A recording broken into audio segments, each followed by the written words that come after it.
Ladies and gentlemen, you all hear me fine? Can you hear me okay? Yes. Yeah? What? Yeah, good. So, well, very nice to see you all. Lots of familiar faces. Welcome, this is the Delft Skeptics in the Pub regular haunt. I'm here in the name of the Hague Skeptics in the Pub of Aron right there, and Ferdinand was so kind to supply us with a venue right here. So, thank you to both Aron and to Ferdinand. We're here today to listen to this guy talk for a while. Just listen to this guy. And maybe have some interaction. We'll see how long we can stretch the Q&A. I'd like to draw your attention to the bar, first of all. It's downstairs. You're all got your drinks. There's no tab, so you're on your own there. If you need to pee, you can jump out this window, because I don't think you can really get down that very easily right now. If you're willing to make a contribution to the Hague or Delft Skeptics in the Pub, there's a little owl over there on that table. Some change will be fine. That's all. I don't think there's anything else. So we're going to introduce the Texas State Director of American Atheists still. Yeah? Yes. Yes. And the host of the Ramen Podcast. How many of you have seen the Ramen Podcast? Yay! How many of you are not familiar with Aron at all? Hello. Oh. Alright, so this introduction is just for you. Well, I'm Peter. I'm a regular. See me later. So if you've seen him on YouTube, you know his foundational falsehoods of creationism videos. Who is familiar with those? Yep. Pretty much everyone. Well, it's going to be a book by the end of the year, I believe. It'll be out in September. Out in September. There you go. So everyone go buy it, and maybe get him to sign it preemptively. Let's see. Anything else? Sorry. I can hear you. So, host of the Ramen Podcast. Have you got any interesting speakers lined up? On the Ramen Podcast? On the Ramen Podcast? Well, I think we were talking to one of your guys here that's here today. Yeah, all right. So I'll introduce you to him later. Yeah. Well, I already talked to him, but yeah, we're already on the books. So. Good. So, Aron Ra. So, thank you very much. There you go.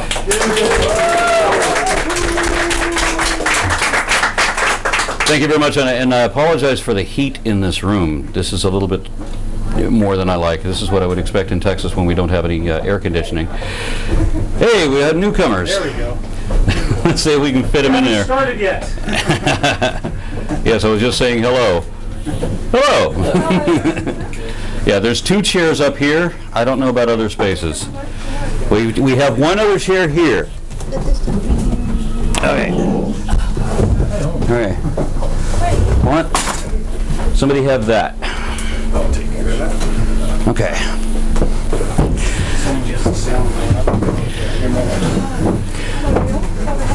All right, so I'm your biggest fan. We're in the penalty box. Hey, good to see you again, Leon. So, you've probably noticed that we have an election going on in the United States right now. Don't say. Yeah, I've had the good fortune of visiting a number of countries in the last year. As a matter of fact, in the last 14 months, I've crossed both oceans, and I think we've covered a total of 20 countries so far. And I get surprising comments from everybody. Everybody wants to know what the hell went wrong with America. And the problem, and somebody described Donald Trump, for example, as not being the problem himself, but being a symptom of the problem, meaning that the voters put him in place, so that we have a substantial voter base that are as dumb as he is if he's able to represent them. So a lot of Americans today foolishly believe that our government and our legal system were based on the 10 Commandments, which would be a covenant between a pair of fictional characters, Moses and Jehovah. Or they think that the American government was based on biblical values, as if there ever was such a thing.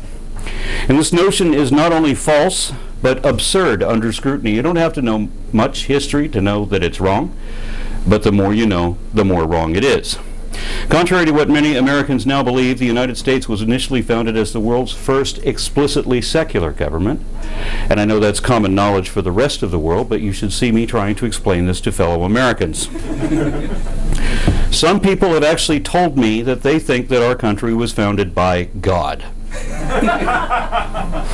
For example, one of our presidential candidates, Marco Rubio, said that our country was founded on the slogan, "In God We Trust," until somebody told him that that slogan didn't exist until 180 years after our country was founded.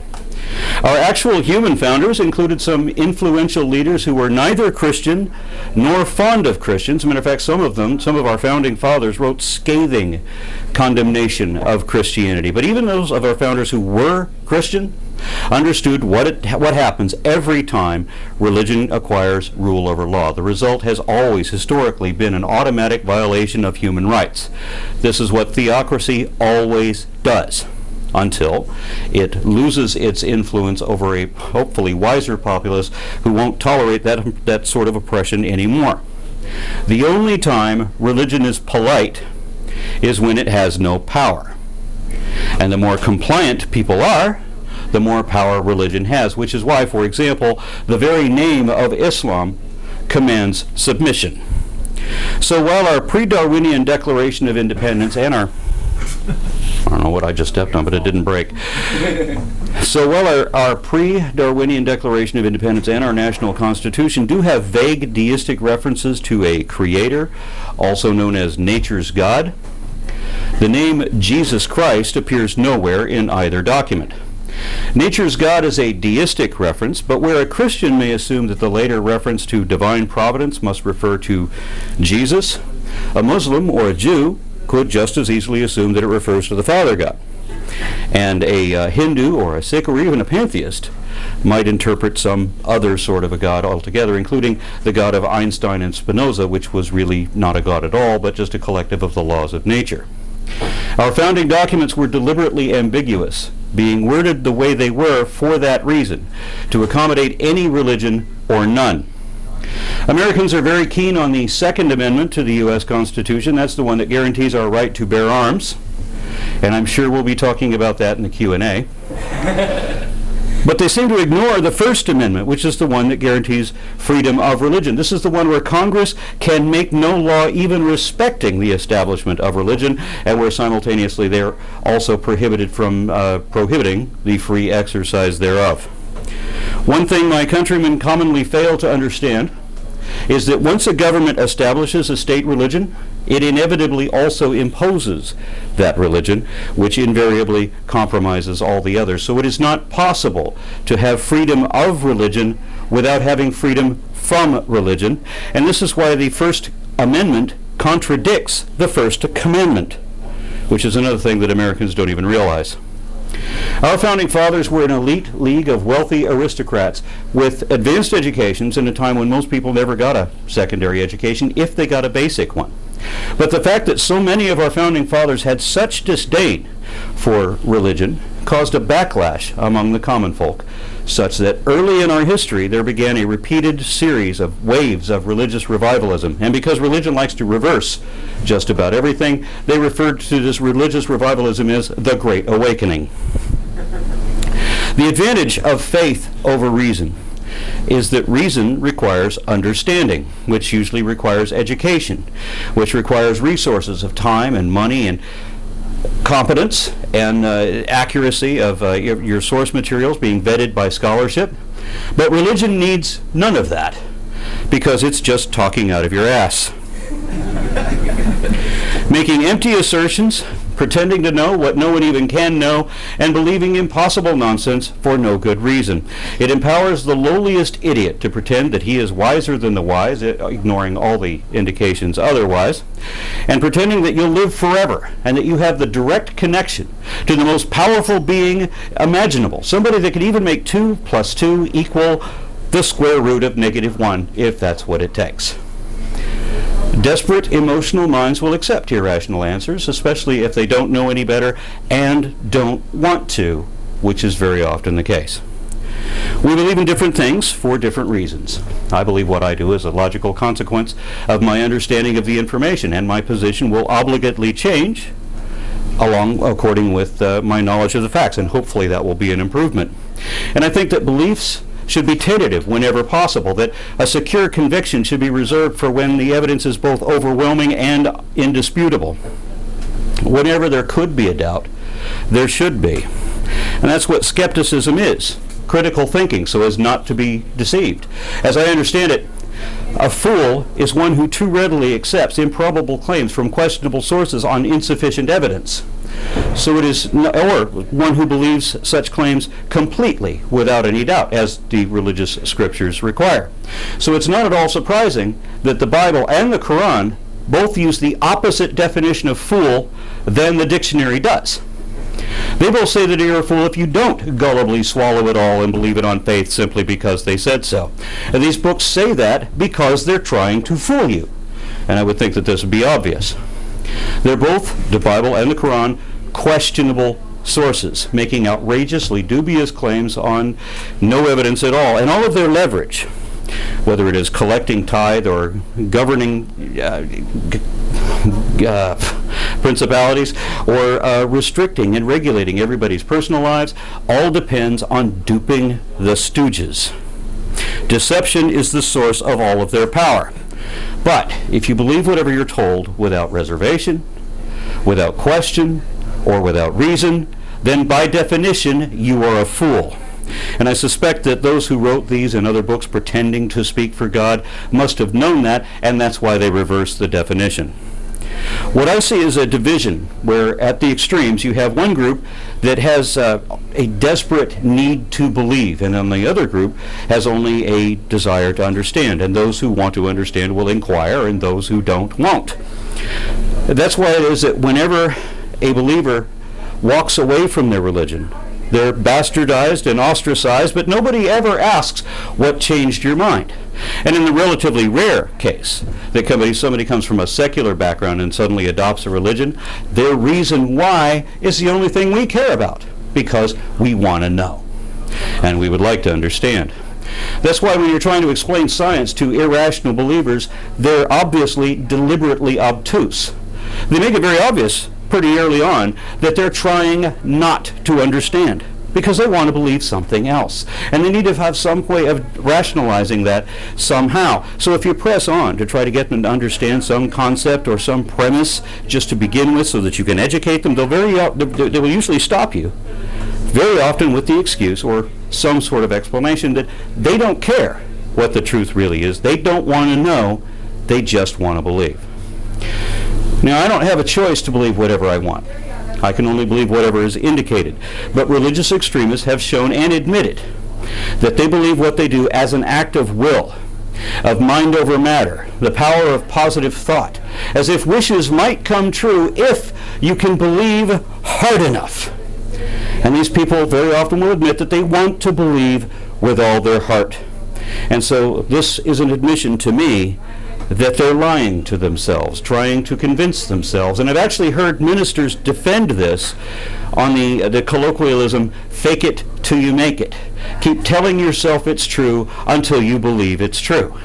Matter of fact, one of my best friends from high school, I had a conversion experience when I was 19 years old, and I remember I was reborn in Jesus, the same way everybody else is, and I remember wandering around in this euphoria and asking my friend, how do I know that this is really the power of Jesus and that I'm not just fooling myself, or that this isn't just an impression that I'm getting from somewhere else? And he grabbed me by both shoulders and shook me with this huge ear-to-ear grin and said, just keep telling yourself it's Jesus until you believe it. And that was my last instant as a Christian.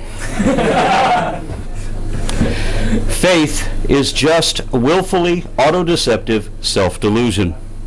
And sometimes when I pointed out some inconvenient truth that disproves somebody's position, the response is that I'm hurting people.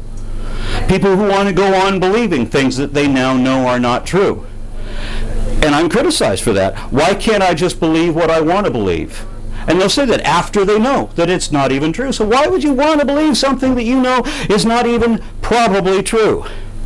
But this is an admission that they don't care what the truth really is. And this doesn't apply to everyone, of course. I mean, some people were indoctrinated and never questioned it because everybody around them believes the same thing, so it must be true, right? But deeply religious people have told me that they believe what they do because they're afraid not to, or simply because they want to, or because they want to imagine that they'll see their dead loved ones again at some future point for whatever reason. It doesn't even matter on the rare occasion that they admit that they know that it's probably not really true. They say that we should believe it anyway, as if that would somehow make us good people. And we know that it doesn't, because when you look at the statistics of the most religious areas versus the least religious areas, and you look at the crime rate, the murder rate, the teen pregnancies, any kind of demographic like that, you'll see that belief in God is actually a detriment, statistically. But these people believe what they want to believe simply because they want to believe it. And it's hard to make up whatever you want to believe and simply convince yourself of that. On your own alone, you will doubt yourself. And if you believe something different than what everybody else does, you're crazy. So you have to make believe the same thing, the same nonsense as everyone else around you. And the more people who endorse and confirm and reaffirm the same delusion, the easier it is to pretend that it's all really real.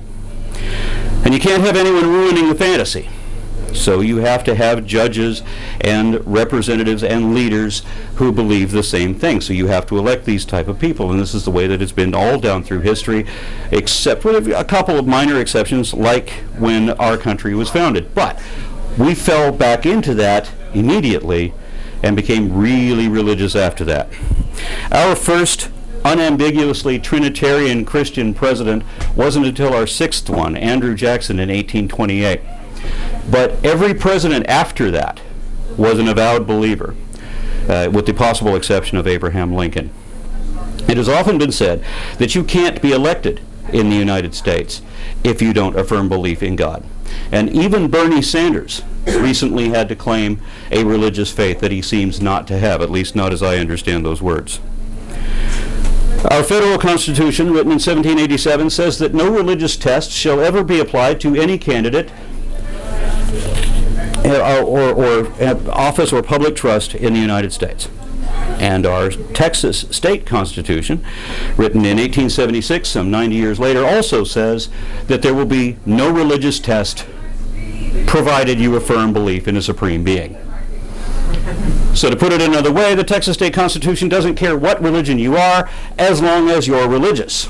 And if you're not religious, if you subscribe to no religion at all, you may be barred from public office. And we've been trying to get a non-believer elected into some public office so that we can challenge that in the courts, but so far, no one can get the votes without professing to be a Bible-believing Christian first. So fast forward a few years to 1925 in the Scopes monkey trial. At that point, it was illegal to teach evolution in public schools. After a few successful competitions in court, it has now become legal to teach evolution, and suddenly creationism is illegal to teach in schools. This was in 1987. And this event is what I think prompted what the fundamentalist Christians refer to as the culture war. That's when it began. Our science advances, but in an environment inundated by religious believers. And this is where I come in. I became an activist around 20 years ago when I saw how creationist movement was affecting and undermining science in public schools. 20% of our science teachers are young earth creationists. A lot of people have a hard time believing that the United States is divided to where roughly half of the entire population of 300 million people believe that the earth was created less than 10,000 years ago, and that all humans appeared in our current form and that nothing had actually evolved. But it's worse when you consider that 20% of our science teachers hold the same position. They're incompetent to the job, and they are willing to lie in order to control what the kids believe. Case in point, my son's science teacher told the class that there is no such thing as a beneficial mutation. So my son opened the textbook and called out the teacher, said, "But the teacher, the textbook lists beneficial mutations." And my son was sent to the office for that. Now I wanted to protest. I wanted to make that teacher famous. But my son's mother asked me to not take any involvement as long as my son was in school, and by the time he was out, the teacher was gone too. I hate that I have all these missed opportunities for things like that, because I really want to get these people called out for the kinds of crap that they do. Secular teachers often don't understand evolution well enough to teach it, and I would rather they not teach it if they can't teach it right. And this is where my wife and I make a series of science videos, classroom supplement science videos, that I've been hearing reports that at least some teachers have used some of our videos in their classrooms. They're 10 minutes long, and they teach science according to the national science standards. My wife is a curriculum specialist with the next generation national science standards. And so this way a teacher can put in the video, play it for the class, and she doesn't have to promote it, she doesn't have to personally endorse it, because when this happens, when it is seen that the teacher is pushing this idea, then the class will be disrupted by the students who are trained by their church groups to disrupt the class with citations of pseudoscience and logical fallacies. And if the teacher can get past that, then she's got letters of complaints from the parents. And she risks reactions from her associates and even administrators. And while this is difficult to prove in every case, we do know that at least some science teachers have been fired in Texas for teaching evolution, even though it's part of the job description. Creationism is a form of religious extremism requiring a degree of reality denial. Every creationist organization that exists posts a statement of faith as if this were something to be proud of, wherein they admit that they will automatically and thoughtlessly reject any and all evidence that might ever arise should it conflict with their interpretations of Bronze Age folklore. So they have admitted in advance that they have already rejected all the evidence there could ever be, so that no matter how true the truth really is, no amount of proof will ever change their minds. Creationists reject evolution specifically, but more importantly, they reject methodological naturalism, an integral part of the scientific method. They want to replace that, in some applications, with a belief in magic. Now, creationists will not admit that they believe in magic. They say they believe in miracles. But magic and miracles share essentially the same definition, that being the evocation of supernatural forces or entities to control or forecast natural events in ways which are inexplicable by science because they defy the laws of nature. So they believe in magic. And to make it a little more simple, let's remember that the creation of Adam was a golem spell, and that speaking things into being is also known as an incantation. Somehow they think that anything science can't explain is explained by magic, or explained by religion. As in, aha, you can't explain it, therefore God. As if God was made of what we don't know. As if unexplained by experts means explained by idiots using magic. And even things that science does explain, if the explanation is complicated, religion still wins. Because belief in magic wishes is a lot easier for some people to accept than a convoluted answer that requires prior knowledge and understanding and comprehension skills. But evoking the supernatural still doesn't explain anything.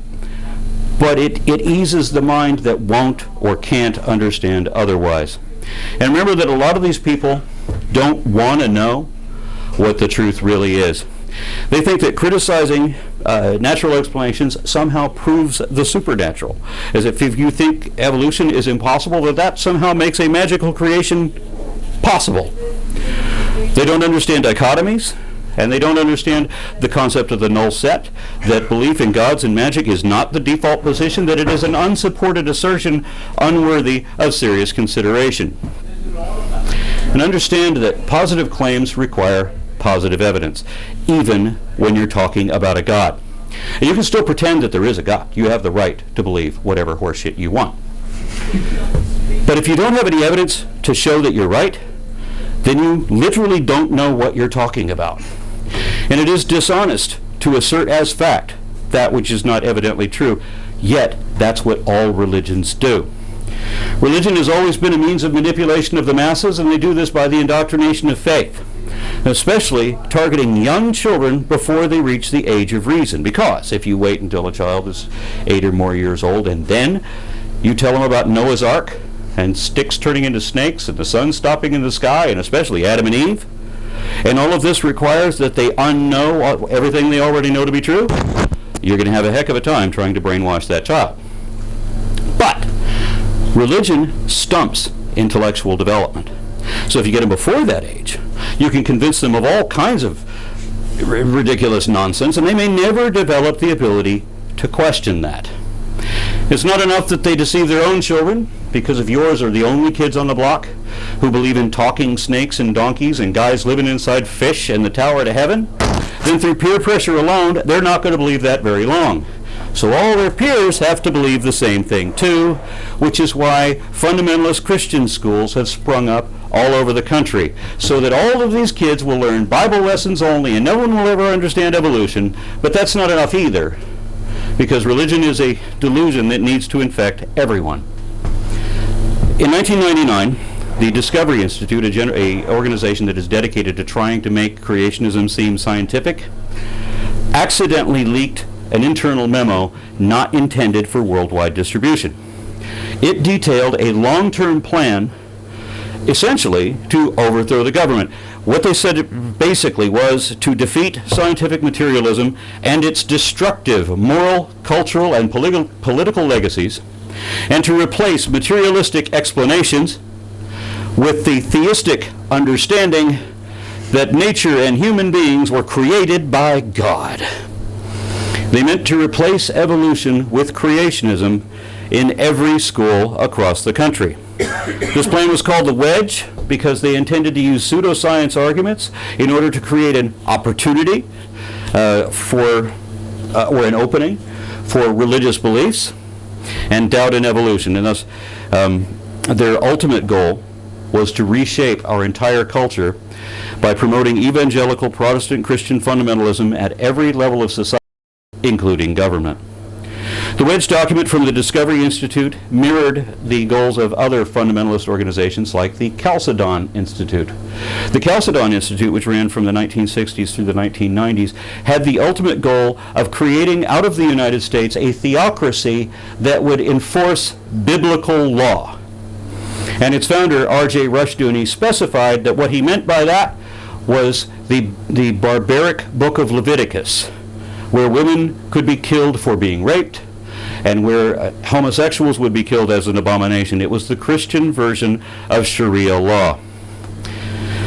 A number of their affiliates are connected with other devoutly religious hate groups and subordinate groups like the Rutherford Institute. The Rutherford Institute was founded by Chalcedon for the purpose of getting evangelical Christians elected at all levels of government, with the ultimate intent that they completely take over the political convention. Does this begin to sound familiar? Does this begin to sound like what you see in the news? Many of our senators have been tied to the Chalcedon Institute or the Rutherford Institute. They've been strategically placed. Now, a lot of this is being funded by very wealthy conservatives. For example, the Koch brothers. Have anybody heard of the Koch brothers? Okay, it's a family of billionaires who have been pumping tens of millions of dollars into different political organizations and evangelical organizations, even though the Koch brothers themselves don't appear to have any religious beliefs, because religion is a perfect means of manipulating the masses.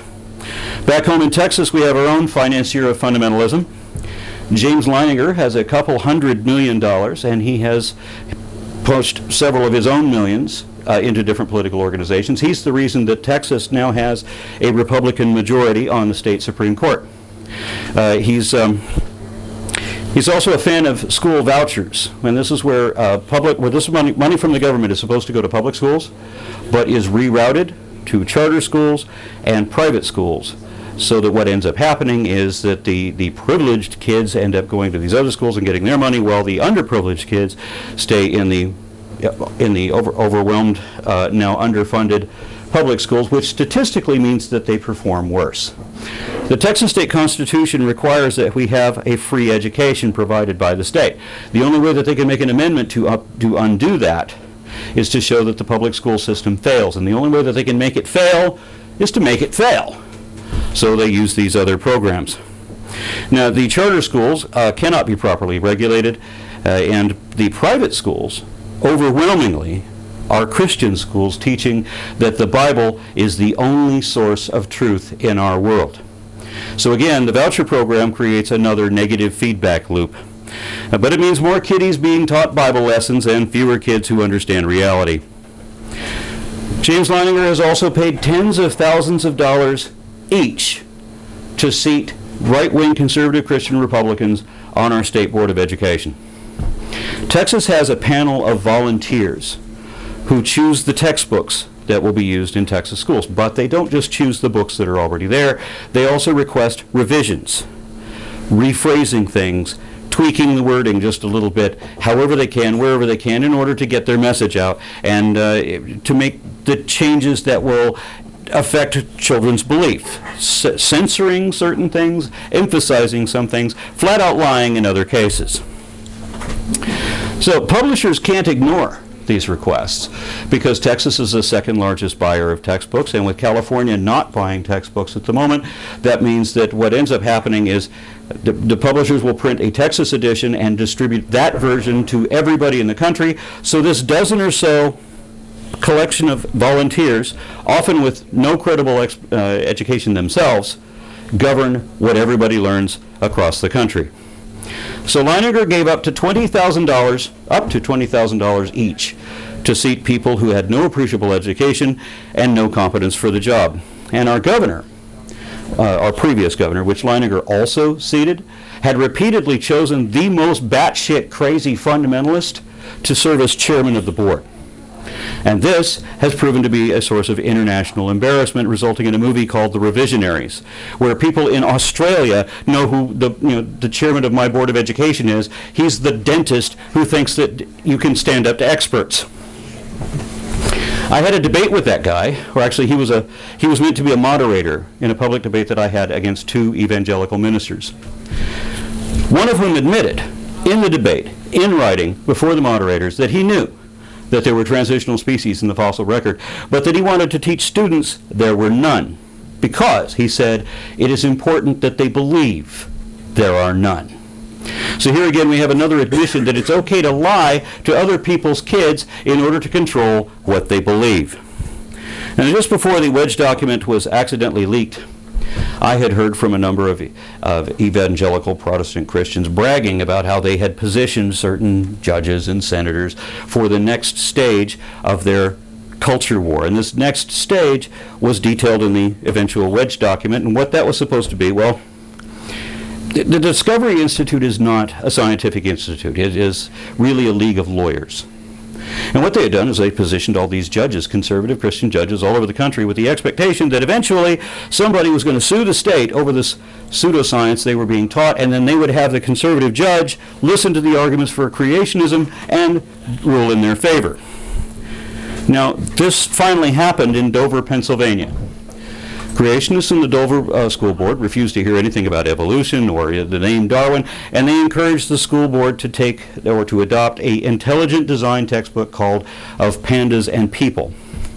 And the purpose of the term intelligent design, it was deliberately devised to conceal creationism and try to repackage it. It was been described as creationism wearing a lab coat. The first time they tried to do something like that, it was called creation science, and a judge in 1987 realized that that was just religious propaganda, and that's why it became illegal to teach creationism in public schools. But religion is relentless, and they think they're in a culture war. So they came up with intelligent design, which is a theory in name only, and they tried to distinguish that from creationism so that they could still push the same nonsense in our secular schools. I was in a TV studio in Dallas where they were trying to do a presentation on or a comparison of different cultural views or different worldviews. And on the stage they had one guy who was labeled as an evolutionist, as if accepting scientific evidence was equivalent to a religious belief. On the other end of the stage they had an open creationist, and in the middle of the stage they had an intelligent design proponent. Now they did not reveal that the middle guy was a creationist too. They tried very hard to create the illusion that it was something else.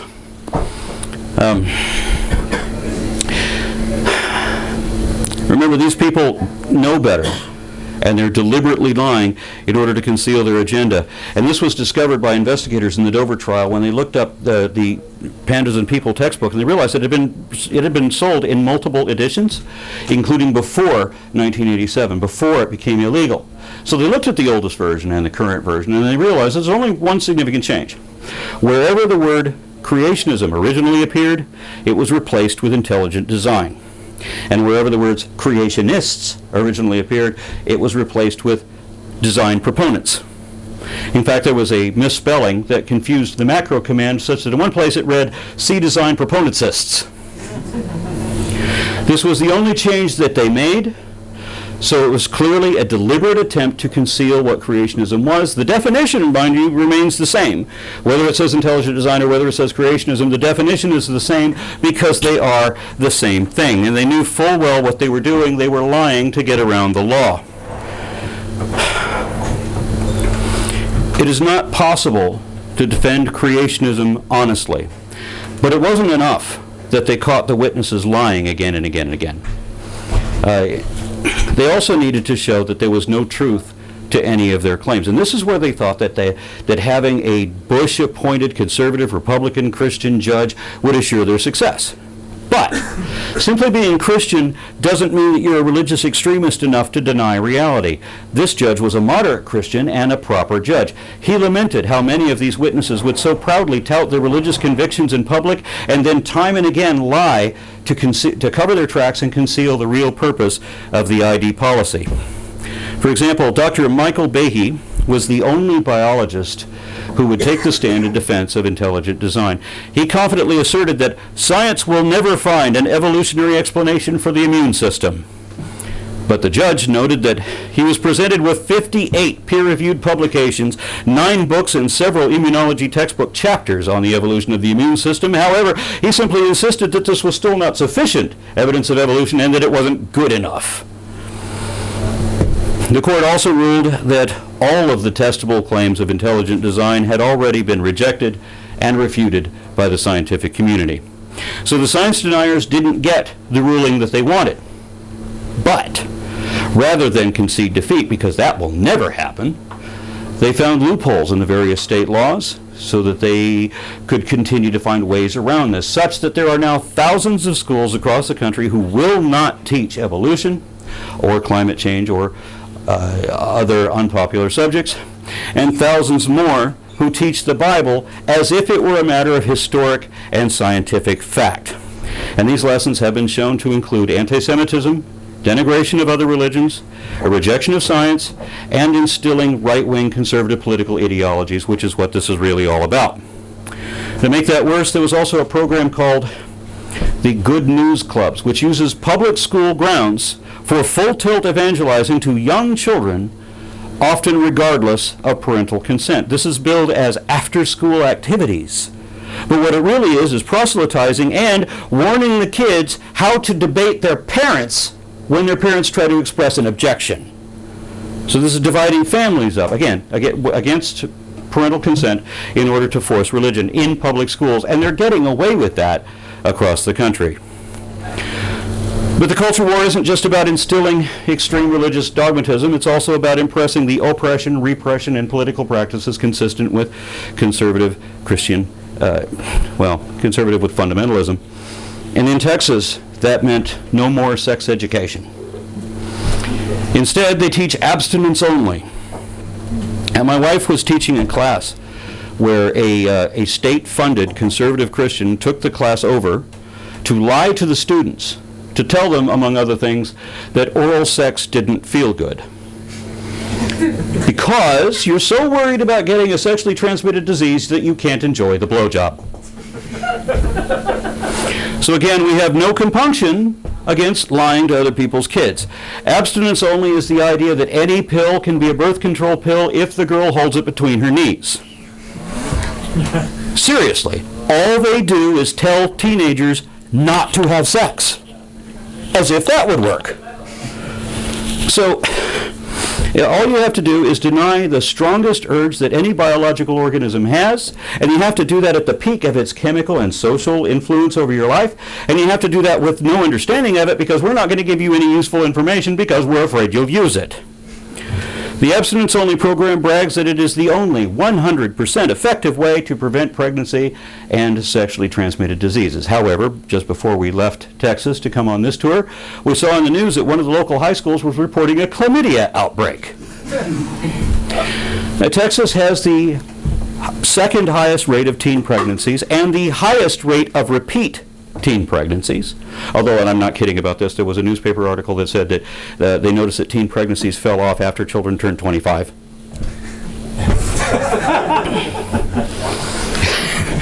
And to further exacerbate the situation, they've closed all the abortion clinics, and they've shut down any kind of sex ed classes, but they've also shut down all of the benefit programs that would have benefited unwed mothers or teen mothers or what have you. Again, we've got a negative feedback loop. It was been such a disastrous program that I'm proud to announce that President Obama has just last month closed all funding for it because the federal government was paying for that for about a decade. And it's not enough that our kids are poor and pregnant and don't know how things work. It's not enough that they're religious.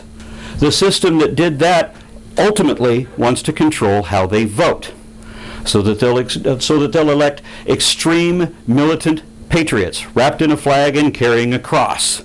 Does this sound familiar? So how do you inspire such jingoism? The only way to do that is through fear and lies.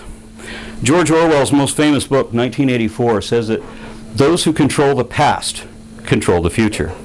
So, of course, our State Board of Indoctrination also had to amend our history. The goal there was to promote American exceptionalism. And what that means is to teach that America's values and political system are unique in all the world, as if our history was guided by manifest destiny, as they want to believe. And consequently, inconvenient moments in our history had to be censored, embellished, deleted, or omitted. So that, and this is the way I've heard it explained by the people defending this practice, so that the United States of America must always be seen as a shining beacon of what it means to be God-blessed. I actually heard people using that defense, as if the United States was founded by God as a guide to the other nations of the world. This is the image they want to present, and they will lie to promote it. So, of course, our history books credit Christianity with everything good that ever happened, and our embarrassing past with slavery and civil rights are downplayed as if it wasn't really that bad, or maybe it didn't happen at all. Rather than admit that the Civil War was fought over slaves, for example, they say that our textbooks now say that it was fought over states' rights. Yeah. The slavery is hardly mentioned. In fact, one of our textbooks now describes the slaves as workers. In Texas, these classes are often called social studies because they're a blend of cultural ancestry, but our social studies textbooks have omitted many references to indigenous people and other ethnicities. For example, where one book once mentioned hip-hop music, that was changed to country western. Everything has been reworded so that it appears that only white people ever did anything important. For another example, they tried and failed, but they tried to remove any reference to our Supreme Court Justice Thurgood Marshall because they didn't want to have any black role models in respected positions of authority. Some books even include arguments defending racial segregation, and where they never say anything negative about the Ku Klux Klan, one of Louisiana's textbooks, next state over, describes the KKK as community leaders, respected community leaders, defending morality. Yeah, Louisiana uses overtly Christian textbooks, including the Bible itself, to promote paranoid and prejudiced propaganda, to instill and spread right-wing religious ideology, and this includes the hatred of gays, liberals, and otherwise celebrated thinkers like Emily Dickinson and Mark Twain. One of Louisiana's textbooks describes Mark Twain as a confused hack. Another of their textbooks say that the goal of environmentalism is not to preserve our resources for future generations, but rather the goal of environmentalism is to destroy the economies of the world's richest nations. One of their textbooks describes homosexuality as though it should be treated as a capital crime, and another of Louisiana's science textbooks says that the existence of the Loch Ness Monster disproves evolution. Nationwide, our children are told that our forefathers were Christian when many were not, and that our Constitution was based on the biblical story of the Ten Commandments, but there is no truth to that either. I did a video on the Ten Commandments if anybody's interested in seeing it, where I explain that in detail. Our history books now say that Moses was a real person. He wasn't, but our textbooks say that. They say that he was born in the 13th century BCE, when no biblical scholars can agree on when he should have been born, and many now say that he was never born at all. Archaeologists agree almost unanimously, saying that the way that the Bible describes the Exodus is not the way it happened, if it happened at all, and now we know that it couldn't have happened at all. So there's no truth to that story either.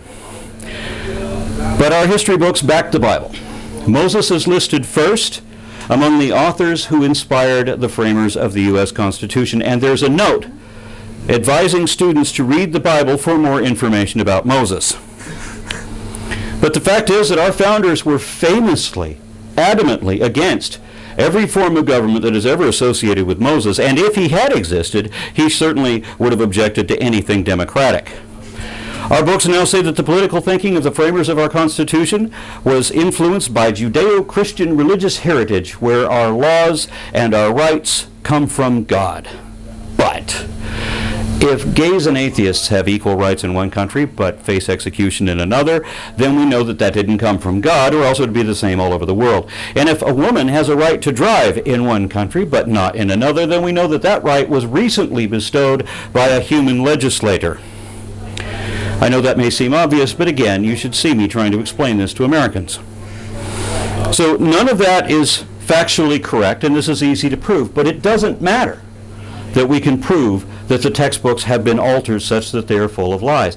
Because this is what every child is being taught in every school all across the country by every authority figure they know again and again and again. And it is not possible to reach all of these students to correct the damage before it sets in. Many Americans don't realize they've been lied to until they go to college, which many don't, because my country no longer values higher education the way we used to. Neither do we respect academic expertise. So if there is a consensus of all the world's scientists on evolution, on climate change, on sustainable energy, or some other unpopular notion, believers will simply dismiss it, as if the uneducated, opinionated, ignorant laity somehow knows better than all the world's best educated expert specialists anywhere ever.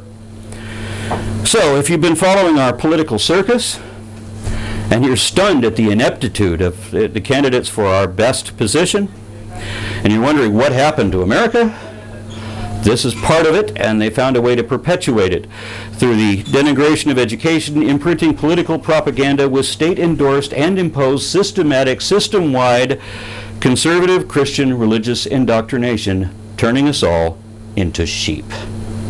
Thank you.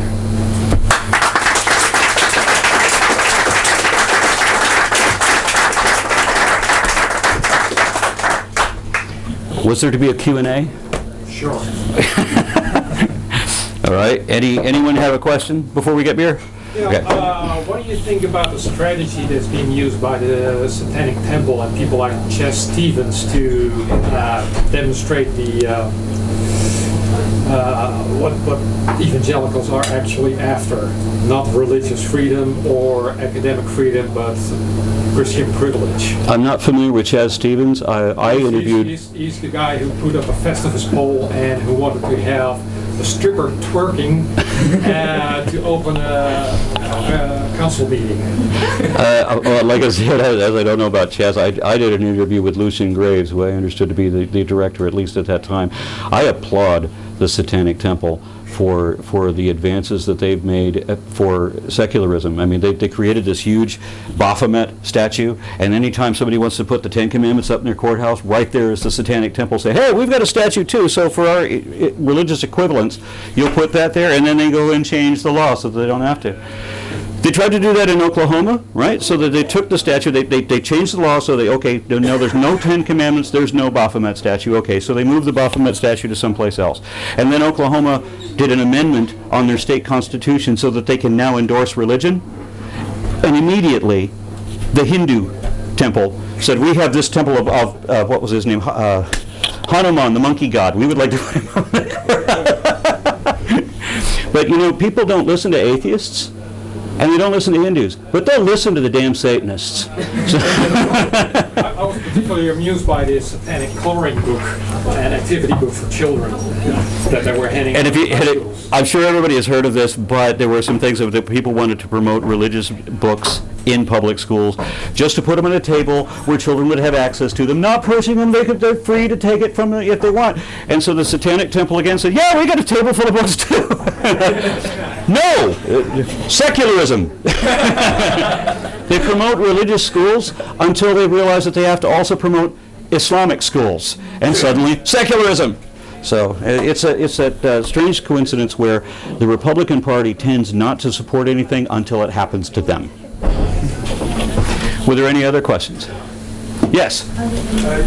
The story you painted just now seems to construct a sort of completely planned sort of set of steps to get the U.S. to the state that it is now. Yeah. But how much of that do you think can be attributed to the old Penguin's razor thing? Don't attribute to malice, but can be equally attributed to incompetence? Well, how much of this do you think is just organic incompetence versus people actually pushing for this? Well, we wouldn't doubt that there's some organic incompetence involved, but there was also an open public admission of a systemic conspiracy. I'm not one for conspiracy theories, but I mean, just when they admit that there was a conspiracy and that this is what they plan to do, and they're bragging about it, that's a different matter. But there were, and there is, an awful lot of incompetence involved as well. As a matter of fact, my state has just elected a week ago a new member to the State Board of Education who is so batshit crazy that she not only denies climate change and evolution and everything else that's related to science, she also asserts, as if it were an already proven matter of absolute fact, that the way that President Obama paid for his drugs as a young man was being a homosexual prostitute. She was overwhelmingly elected. And Donald Trump holds 45% of support in the polls. So there clearly is a grassroots level incompetence at work in my country. We wouldn't deny that. But isn't the Christian dominionism quite open about their goals? Very often, yes. Our last governor was openly dominionist, and if you don't know what dominionism is, that's the people that believe that Christians should take over the entire world and run every government. There are also obviously Islamic dominionists. They just don't realize that they have the same ideology with a different name on it. And the other thing that's disturbing about that is how people can vote against their own interests, like when they vote for a dominionist to secure your future when he doesn't believe you have one. Were there any other questions? Yes, sir. Yeah. So how is it possible that several state constitutions have this requirement of profession of faith, which runs against the federal constitution? Doesn't that mean that the state constitutions are federally unconstitutional? It does, but you need to actually bring it up in court for it to be amended. So the Constitution will stand saying exactly what it does until there's a reason to bring it to court. And that's why we're trying to get somebody elected. There are actually 7 states that prohibit atheists from holding public office. And Texas legislators last year tried to pass one law to prohibit Sharia law and another law to promote Christian law. Because they will not just sit on the First Amendment of the federal Constitution, which already protects against both.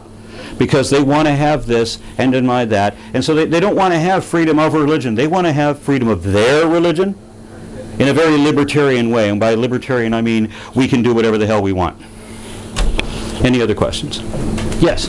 You painted a very grim picture on how I did think was so bad. Do you see that the United States of America is slowly degrading, and is this a process that can be reversed? I'm afraid that the degradation is not slow. Yeah, I think it's very abrupt. We're the tortoise and the hare. I grew up with everyone in my family saying this is the best damn country there is, and I don't need to know about nowhere else. Exactly that admission. But we haven't been the best country on a whole lot of different criteria for a really long time, where we could have been if we weren't quite so inverted I tried to be subtle with that. But there's a secularization going on. Isn't this going to save the country? Sadly, no. And the reason that it won't is because you have religion dropping off. I mean, there are people walking away from religion in droves. Atheism is on the rise, whereas 20 years ago when I became an atheist, atheists represented roughly 8% of the entire country. Now we're at least a quarter of the country. And religion is dropping off, and most particularly in Texas, where we had like a 20% drop in the last 5 years. But at the same time as religion is falling off and atheism is on the rise, creationism is on the rise also. And the only way that that statistically works is that we used to have a point where everybody believed that they had a soul, and everybody kind of accepted science, and they were all moderates in this way. And while I don't endorse that anybody should believe in a soul, okay, fine, everybody's relatively moderate that way. But now what you've got is half the population dropping religion at all. Okay, that's fine. The other half of the population are clinging to religion with such fervor that they are rejecting science completely. So we have a complete polarization, and it's right down the middle. Statistically, it's 48 to 51%, which is scary. I don't like living in a polarized environment. Hopefully, it'll be peaceful, and it'll come about through the internet, from people awakening, and more importantly, from old people dying off, because that's where most of this is coming from.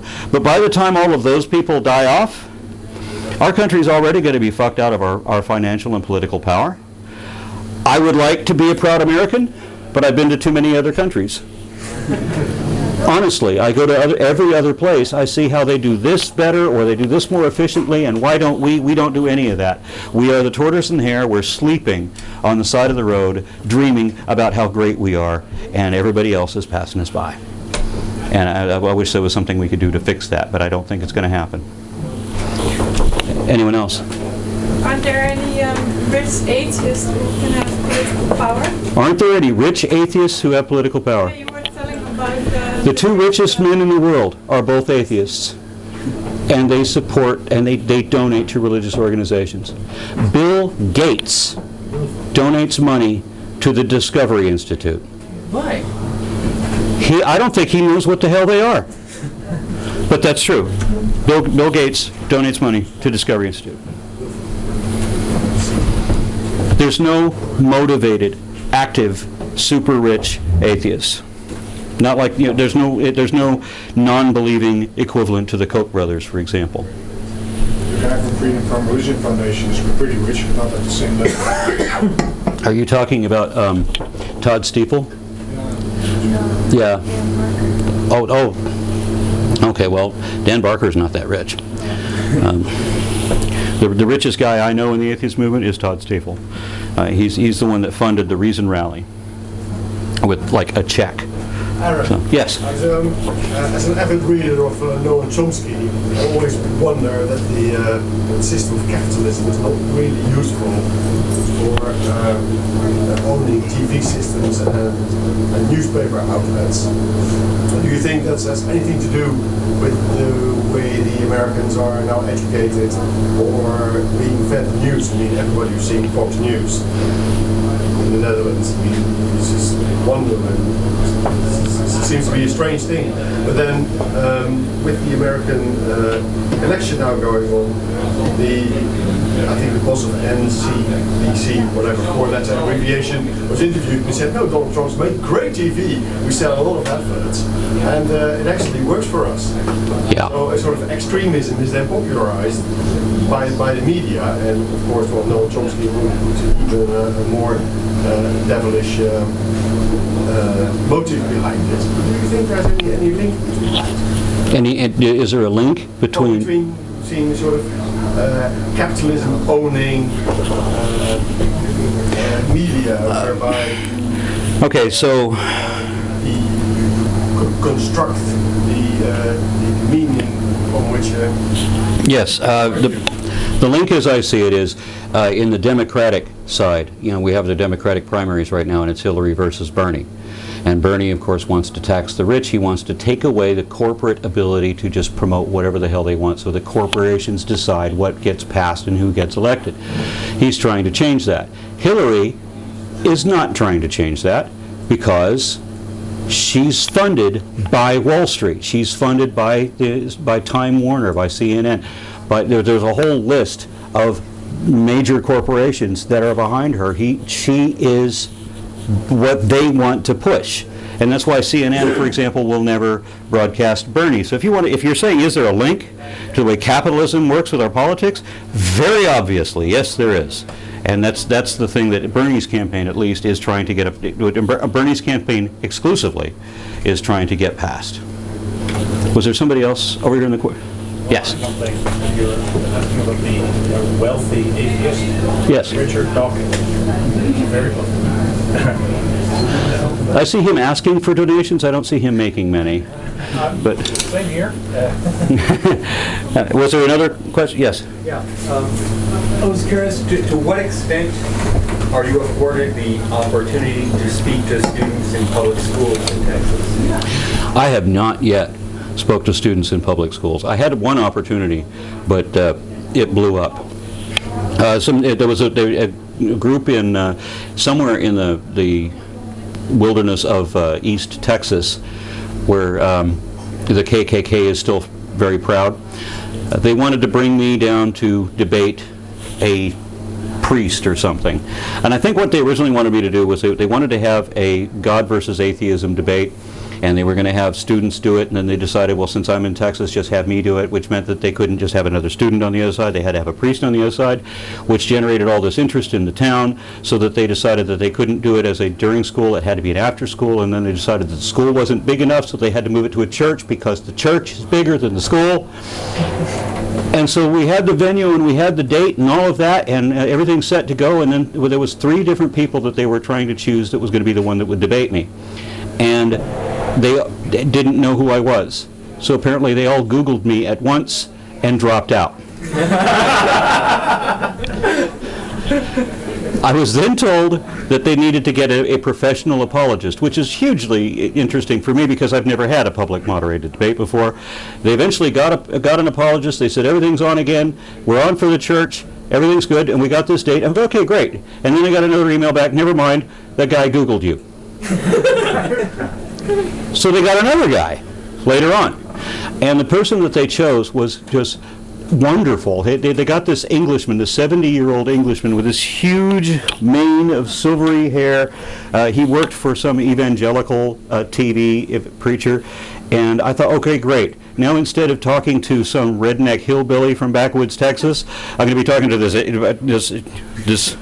Englishman, this very sophisticated sounding Englishman, and I'm going to look like a roadie for Pantera. That's not going to work for me. But the good news was that the church and the school and the town had all decided that debate's not going to happen here. They don't want you coming here. So that would have been my one opportunity. Were there any others?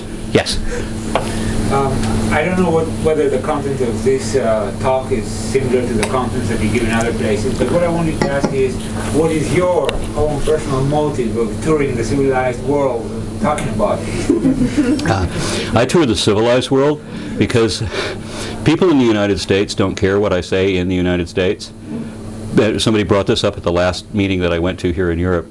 They said, but if you're talking shit about America outside America, then they notice. Because I want Americans to understand the way that they're being viewed by the rest of the world. My country seems to be that they're not even aware that there is a rest of the world. And they have a very distorted view of it. When I went to Norway, everybody bragged that we're all atheists here. There's no Christians here. And then I get on the plane to fly out. I'm sitting next to a little old lady who says she just went to her son's Catholic ceremony of whatever, and she's talking about what a great Christian country Norway is. She's not aware that there's any atheists. So there's a very distorted view of what Europe is from the American perspective, and I would like to improve that however I can. And was there one more? Yes. I was curious how you think about with the Dutch context is more the Christianity has gone down, secularism has been more dominant lately, at least since the 50s. But now you have Islam also coming in. But for Dutch people, if you talk about Islam or if you're concerned about this, immediately you're like with the right-wingers, you're with Geert Wilders and this context.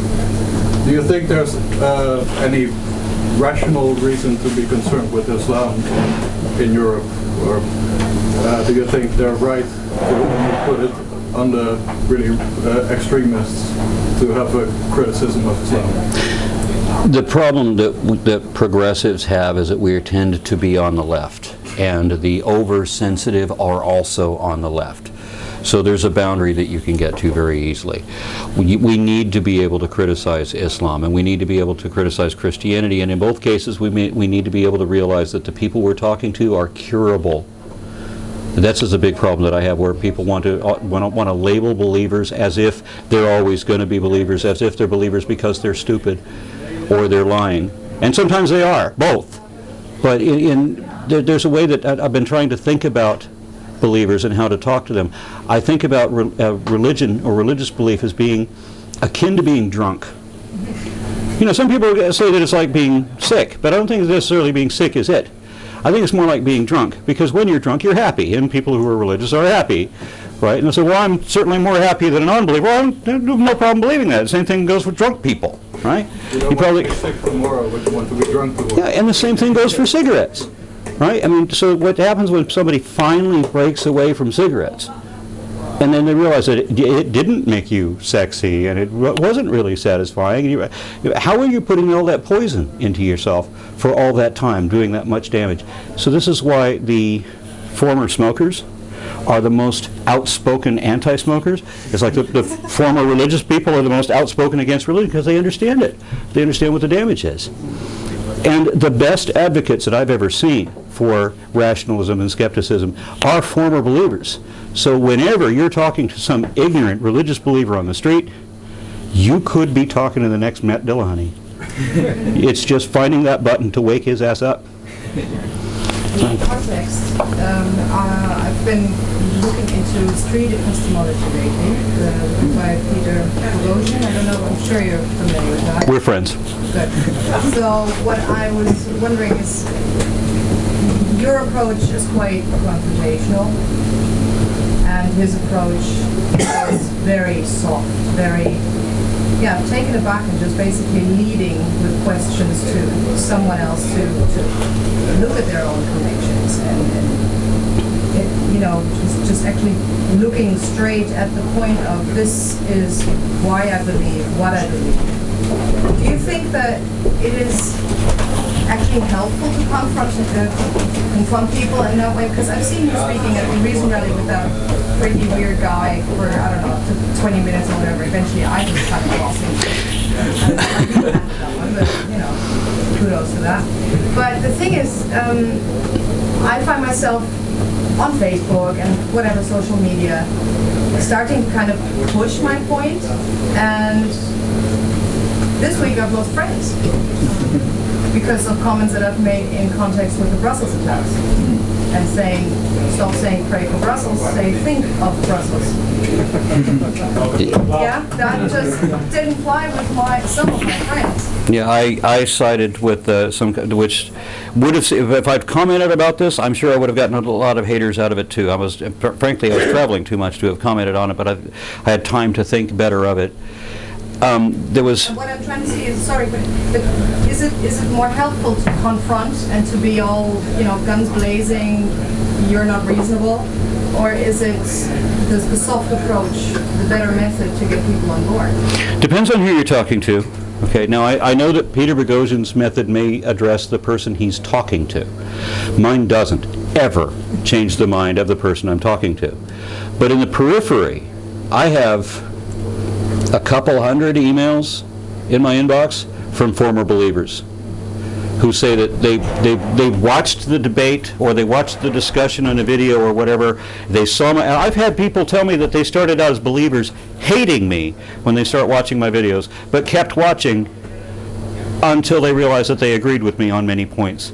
and walked away from religion. At least 150, 200 people have told me that I was the reason that they no longer believe. So I know it works to some degree.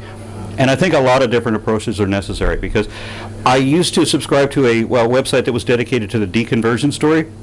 And I love deconversion stories, listening to what changed people's minds. It's always different. The way my wife changed her mind, she was an old earth creationist at one point. The way she changed her mind would not have been a reason that might have convinced anybody else. And the other reasons that I hear that other people change their minds are not things that would have convinced me. You know, so every different application possible. We are grossly outnumbered. We need to do everything we can. I hope that addressed your question. We done? Yay! Okay. We ever wonder about your safety for the work you're doing if atheists are so a minority in America? This is going to sound strange, but no. I drive around in Texas with bumper stickers that say, God is just pretend, and atheism is myth understood. I had somebody smash out one of my windows. I had somebody throw shit on my car once upon a time, but that's it. You know, usually I don't get much confrontation. I don't know why. My wife, when she's driving my car, she'll get a whole lot more than I will. Yeah, she just... All right, so I guess that's it. Okay. Thank you very much.